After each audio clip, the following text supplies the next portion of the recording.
Hi, welcome to the Understanding Immigration podcast. I'm Sherry Rendell, FAIR's Director of State and Local Engagement with Susan Tully, FAIR's Law Enforcement Manager.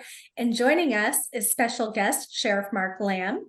Sheriff Mark Lamb took office in 2017, and he serves as the 24th Sheriff of Pinal County, Arizona. And to know Sheriff Lamb, you know that he is truly America's sheriff. Sheriff Lamb firmly believes in enforcing the rule of law and has been at the forefront of holding the line against the Biden administration's immigration policies.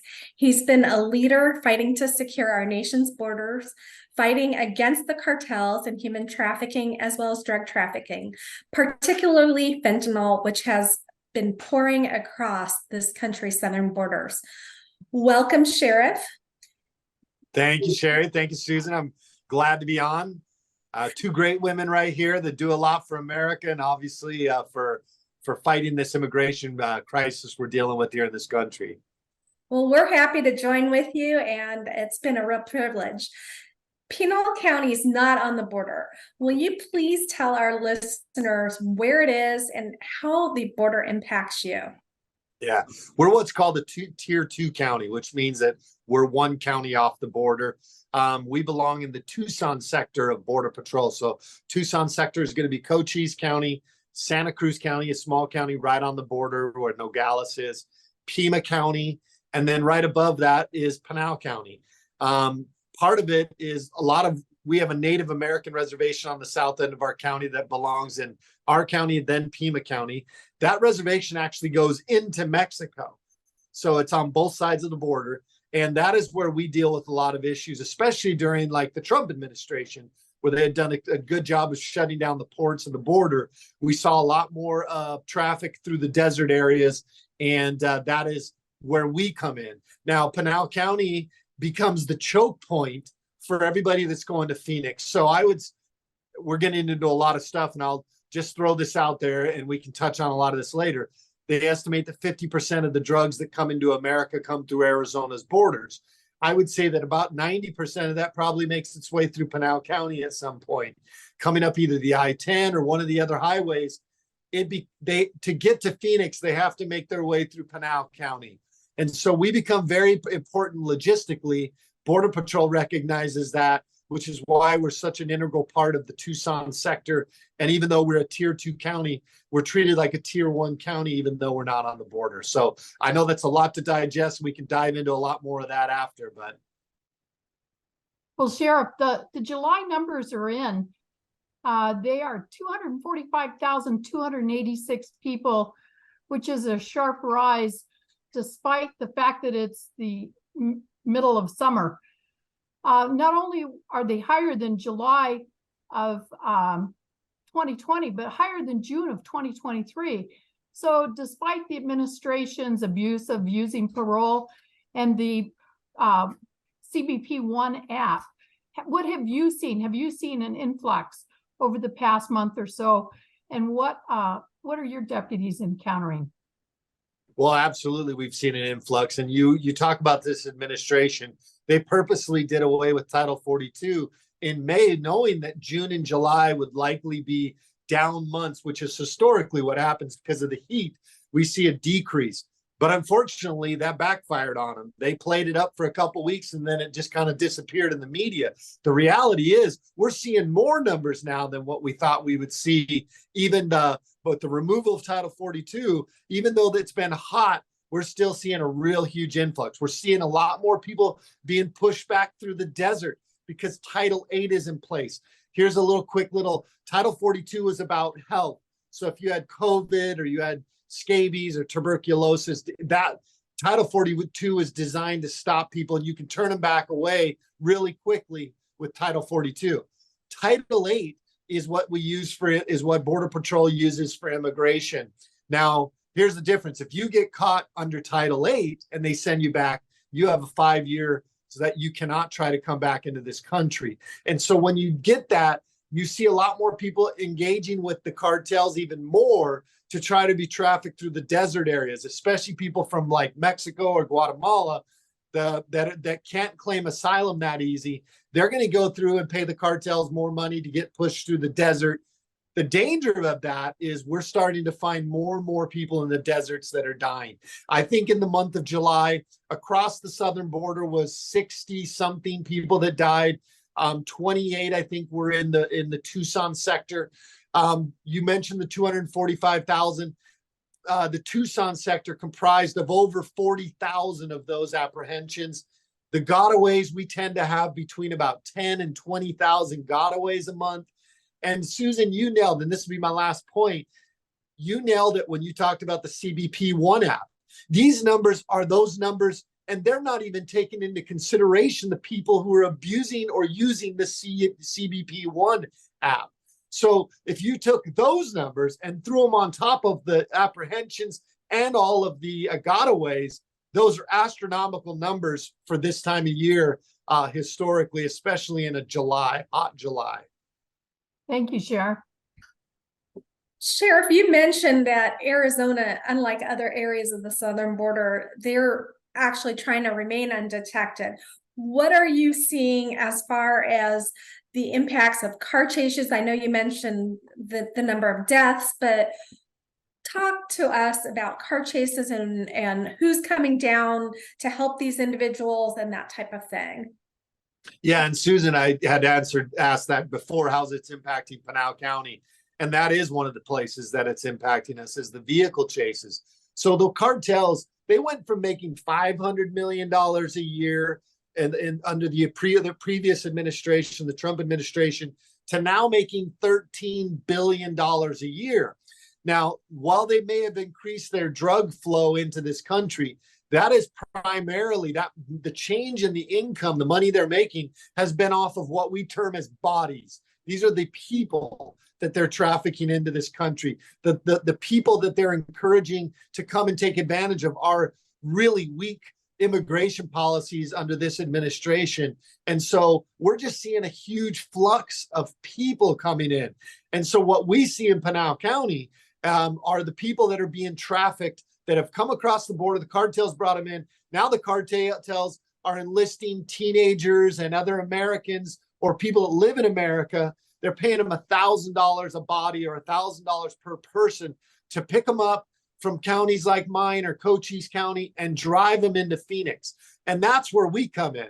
We have had a 377% increase in the last 2 years of vehicle stops involving human smuggling. We have had a 461% increase in traffic stop or pursuits involving human smuggling.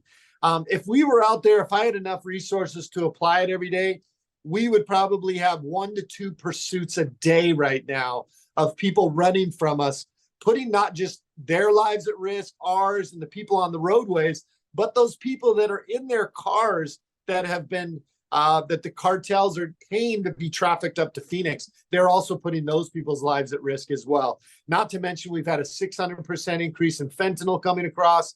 So you talk about how it impacts Pinal County. That's how it impacts us. Not only that, I spend most of my aviation resources are spent in conjunction with Border Patrol, assisting Border Patrol in their mission, going into the deserts, looking for the people that the cartels have left behind or left for dead, going out and looking for those huge groups, which we saw a group that Border Patrol said they had a group a few weeks ago, 250 people in Ajo, Arizona coming through. That is a ginormous group. So this is the things that we're dealing with now. I would say primarily traffic stops and vehicle pursuits is the biggest thing here in Pinal County. Well, Sheriff, and we know that fentanyl and other drugs are pouring across the border from Mexico. And a lot of most of those drugs come into Arizona. Arizona's always been the drug trafficking for the most part. Texas people trafficking, but now we have a mix of all of it everywhere. But still, those drugs are going to stash houses and other places just north of you in Phoenix. So can you, and then being distributed throughout the U.S., what can you tell us about this and the work that you do on that, and just, educate the public? on this Yeah, issue? absolutely. I mentioned before that 90% of the drugs in America are coming through Arizona's borders right now. And it's probably even a little bit higher than that now. A lot of that is fentanyl. Fentanyl has become the one of the biggest drugs that the cartels are pushing in. But we're still seeing methamphetamines. Arizona, I think meth is still one of the leading causes of death in Arizona is still methamphetamines. Fentanyl obviously is a big part of it.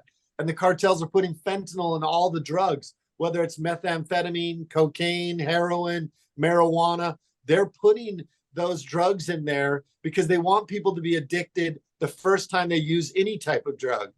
Fentanyl is now, the DEA in a meeting we had just a few weeks ago said that they are purchasing fentanyl here in Arizona as cheap as 25 cents a pill right now. I mean, you think about a young kid taking $20 out of his parents' wallet or grandparents' wallet and then going out into the street and potentially buying, 20, 30, 40 pills, maybe even more with a $20 bill. And then 75% of what the DEA is recovering as far as fentanyl is now lethal doses. So you might say to yourself, well, it's a losing cause, Sheriff. You're not stopping it all. Well, let me put it into perspective. When you think about 75% of those pills being lethal, and then we go back and talk about our numbers. In 2018, Pinal County had zero. My agency, just my agency, not any of the other state troopers or any of that. We had zero M30 fentanyl pill seizures. In 2019, we had 677 pills. In 2020, we had over 200,000 pills. In 2021, when this administration took over, that jumped up to 1.2 million pills. Last year in 2022, we had 1.4 million pills. And I would expect that we will eclipse that again this year. So you think about the potential lives that we save just taking those pills off the streets. And that is not even a drop in the bucket as to what the cartels have brought into this country. And, some people will say, well, Sheriff, it's because we have people that are addicted to it. The demand is causing the drugs brought in. And I said, yeah, that's true. But you can't mop the bathroom floor until you turn the tub water off either. And so you can try to address addiction issues in this country with programs and all that as much as you want. But if you don't shut the faucet off, the tub water, it's just going to keep overflowing and we're going to never get on top of the issue, which is why I'm so passionate about stopping that. In my own family, my own son fell into it as well. Fortunately, he didn't die from it. We were able to get him clean.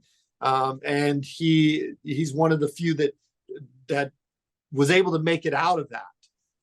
But there are a lot of families that weren't so lucky and they lost their loved ones. And here's the worst part. The federal government they're not the ones that have to pick up the pieces. They let it in. And then guys like myself and other law enforcement agencies, local law enforcement agencies, we're the ones that get the calls for service when the 15-year-old girl is found dead in her bed or their daughter is dead at the bottom of the shower. Those are the calls that we get. And we have to explain to families why this got into their loved ones' hands when the federal government failed to secure our southern border. It's heart-wrenching. And you mentioned the cartels controlling the border. One of the things we've kind of known is that they decide who gets across and when, and they're very adept at adapting to situations presented to them. And this administration seems to be giving them a golden platter. What can you say about the cartels to our audience and how they're operating and how it's changed since the Biden administration took office? I know you mentioned the human trafficking, but other details would be great as well. Well, look, they're taking advantage. They use the children as pawns. They rape the women, and then they oftentimes end up in the sex trade here to pay off their debts to the cartels. They extort the men, and some of those men are raped as well. The children, there was 92, just a month or so ago, there was 92,000 children that had been unaccompanied minors caught here at the border or that turned themselves in. 92,000. Last year was 150,000. We'll probably hit somewhere in that same area this year. Because for all the listeners out there, Border Patrol goes from October to September. And so we'll probably see those numbers close to 150,000 again. The sad thing is the government doesn't know where 85,000 of those children went. They returned them back over to the hands of the cartels. So when you talk about what is it that we're seeing the trafficking of humans, which ultimately ends up in sex trafficking here in America, whether it's the children, whether it's the women. We're seeing extortion with the men and the women. And these are all things that, I don't know, people talk about the humane thing is to open the borders. No, that is the most inhumane thing you can do, because the cartels are taking advantage of that. And if you don't think that this is controlled, you know why we don't see 500,000 people? Because the cartels can handle 240,000 people. Remember, they are a funnel on the other side of the border to make sure that everybody pays their dues to the cartels. So their capabilities are only so much. They're probably at max capacity of letting people in. And we still see those numbers hitting 240, 250,000. If there was no cartel, frankly, they probably wouldn't be as attracted to come, because the cartels are marketing it. But you could see numbers as high as 500,000, 600,000. But the cartels have to make sure that everybody pays, which is why you still see it as somewhat of a controlled number, sitting around that 250,000 mark every month, because the cartel's making sure they profit off of every single person that comes across. Well, and so to that point, Sheriff, people are paying anywhere from $8,000 a person to as high as 15 for normal, and some, depending on where they're coming from, might be paying upwards of over $20,000 to the cartel. So we don't control the border, but the cartel does control the border. Those people don't all have that money up front, which means that after they've arrived here, gotten a job, they have to pay off that debt. So, I mean, I see that as these are extended employees now of the cartel. Every person who comes through that border is indentured now to the cartel. So they are therefore an employee extension of the cartel. Can you expand on that? And I mean, you know, yeah. So the people understand this. There's a connection from then on with every individual that's coming through and the cartel. Absolutely. We had a stop the other day where the car, you can see it on our social media, where we're going to stop it and the car runs from us right off into the desert, and we chased it off into the desert. You see me get out of the car, and the driver and the passenger, who were the mules, obviously working for the cartels, they run off into the mountains. And then we're left there with the people. So in that car was 2 women, a child, and a man. And one of the women said that she had paid $6,000 cash. The other one did not pay cash. She got charged $13,000. And I asked her, I said, how are you going to pay this? Are you going to have to work it off for sex or whatever? And she said, oh, no. And I said, you don't know the cartels. They're lying to you. So she has $13,000 bill she has to pay off. I mean, these folks, like you said, they have slavery, in my opinion, is probably as prolific as it's ever been in this country. And this slavery we're seeing now is sex slaves and work slaves. And it's all happening right under the the policies of this administration are actually feeding into that slavery. And you talk about the cost. We've actually seen as high as 50,000. A Chinese national might go as high as 50,000. Right now, there's been the Yuma sector a month ago or 3-4 weeks ago, it had up to 3,300 Chinese, 3,900 Russians had come in. Thus far this year, 33,000 Chinese nationals have come in. Of the people that are coming in are 7,000 Mauritanians. If you don't know where Mauritania is, it's in West Africa below Morocco. It has become one of the leading breeding grounds for Al-Qaeda. And of those 7,000 Mauritanians they've apprehended, only 4 of them were women. The rest of them were military-age men, not claiming asylum. These are military-age men that we've allowed to come into our country. Here's an even more disturbing number.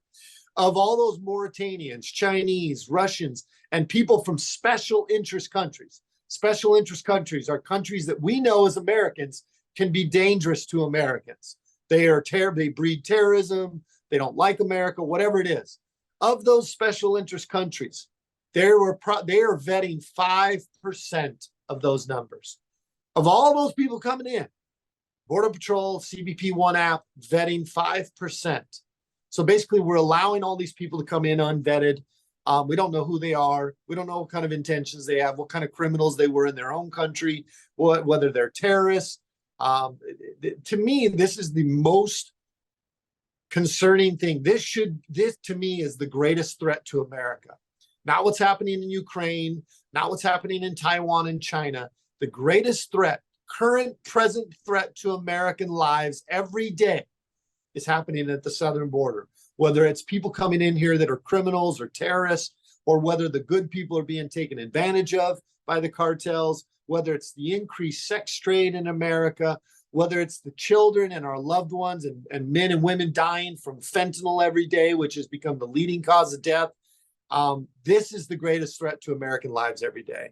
What is happening on the southern border, and this administration doesn't do anything about it. Not only that, they actually will fight to keep these borders open if any state tries to stop them. It is shameful what they're doing. Sheriff, you're a 287G sheriff. Will you please explain the program to our listeners, and also how this program has benefited your community, especially in the fight that you've been talking about? Yeah, that's a great question. And I'm sorry my answers have been so long, but I got so much information I'm trying to pile on to you guys.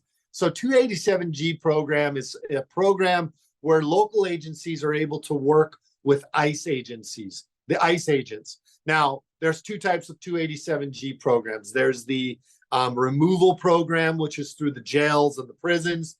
And then there is the street removal programs. We have always been a jail removal program, not a street removal program. And towards the end of President Trump's administration, we started to see some of those street removal 287G programs coming back. Obviously, that has stopped. But to give you an idea what the 287G program does, if I book somebody in, let's say they commit a crime, a domestic violence situation, and we bring them into the jail, and we cannot verify whether they have any American status here in this country, then what we would do is we would process them through an ICE program or through their computer system. Now, we have agents that have been trained by ICE that are our deputies, our detention officers. They've been trained by ICE to know what to look for. Then they are allowed to get on the computer system. Once we've determined whether or not they are legal or illegal, we will notify ICE and say, hey, this person just committed an ag assault or a murder or a domestic violence. And then ICE will determine whether they want to put a detainer on them. If they say they want to put a detainer on them, then that comes back to us and says, yes, they're here illegally. We want to put a detainer on them. And in the past, what was happening under President Trump's administration, what we would see is if we had 10 people that were there with ICE detainers through our 287G program, then they would typically take 8 of those 10, depending on the crime. Now, if we have 10, we're lucky if they take 2 of them. And it has to be pretty much murder or something really violent. Other than that, they're just releasing them back out into the communities. Now, what it is we're not holding them. We're holding them as long as they're dealing with their state charges. As soon as they're done dealing with their state charges, we call ICE, and ICE will either pick them up or say, just let them go. And it is so frustrating to see where now ICE is not able to come and pick them up. This administration just has us releasing most of those people out into the streets. These are people who committed crimes in this country to get here. They're here illegally. They committed a crime here. We held them accountable. And now this government is allowing them to go back into our communities. Oh, Sheriff, it's overwhelming, isn't it? You've shared It's a lot of information. Lot. You've shared a lot of information with us today. And so before we wrap up, is there anything you'd like to add or anything that you'd like to say? Look, this is a crisis down here. And I don't care, if the mainstream media doesn't want to talk about it, if the politicians try to ignore it or downplay it. This is a major problem. And if you don't think it impacts you, what happens in our backyard today will be in your front yard tomorrow. Look at New York and Chicago. They touted how they were sanctuary cities for so long. And that behavior of claiming to be sanctuary cities encouraged what we're seeing on the southern border. And now those people are finding their way to places like New York and Chicago, and they don't know what to do with them. And mind you, New York is a city of millions of people with a lot of capabilities. And then they had no problem with small little towns like McAllen, Texas, or Sierra Vista, Arizona, handling thousands and thousands of people a day. New York gets a few busloads and they start to freak out. There is a lot of problems in this country, and immigration should be at the very top of it. When you go to the voting booth this year, if that isn't one of your top issues, right along with the economy and right along with crime in this country, all of those things tend to be intertwined as well. You're voting for the wrong things. Those should be some of the three of your top issues. Now, positive note, this is still the greatest country in the world. That's why over 200,000 plus people show up to our borders every month, because they want a piece of the American dream that you were born with or blessed with to have. And these people want it so bad that they're willing to sell everything and come here. I know most of us feel the same way. We encourage people to come here and make a better life and to take part of the American dream. We just want you to do it the legal way. You cannot do it illegally. And as Americans, we cannot tolerate it when people do it illegally. We have to hold them accountable. It's the only way we'll be able to continue with our civilized society. It's the only way we continue with what makes America great and why people want to come here in the first place. And so it is our duty to make sure that we protect the liberty and freedom and America that so many people sacrifice their lives and their fortunes that we can be free. We got to do what we can to protect it, because this is still the greatest country in the world, which is why I do what I do every day. I know I've given you a lot of statistics, and Susan, you said it. Sometimes it feels like you should just wave the white flag and say, hey, we've been overrun, but we won't do it. We refuse to do it. We're going to continue to do our job and protect our communities. And we just need the rest of the American people to mobilize and say, enough's enough. We need changes. Sheriff Lamb, thank you for all you do. Thank you for joining us today on Understanding Immigration. And I want to thank our listeners as well for joining us. For the latest updates, don't forget to check out our website at www.fairus.org. That's fairus.org. Thanks a lot.